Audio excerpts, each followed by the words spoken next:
Hey guys, welcome. It's Tuesday, April 21st. We have two parts for your workout today.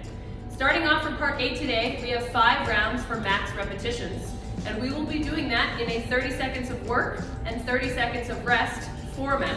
We have 3 separate movements that will complete 1 round. So starting it off, we have 30 seconds of handstand wall walk-ups.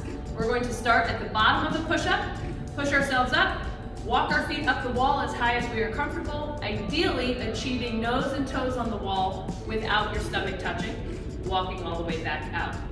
After 30 seconds of those, we will do 30 seconds of rest. The second movement, we have 30 seconds of a ground to shoulder movement.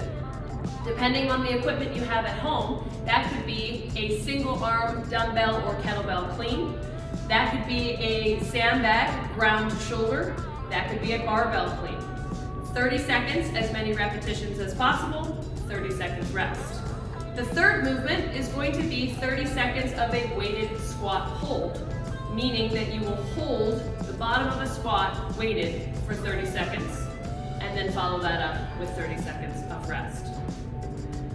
Moving on for part B today, we are going to do the third workout for the Support Your Local Box charity event. This workout is a workout for time. You will do 50 dumbbell deadlifts, followed by 50 Abmat Sit Ups,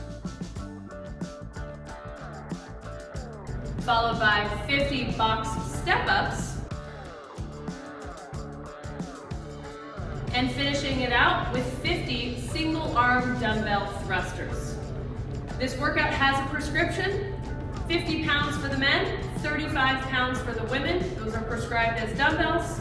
And for the box, 24 inches for the men and 20 inches for the women. For more information on the Support Your Local Box workouts, you can go to games.crossfit.com. Good luck. We're excited to hear how you did. Post your comments to our notes.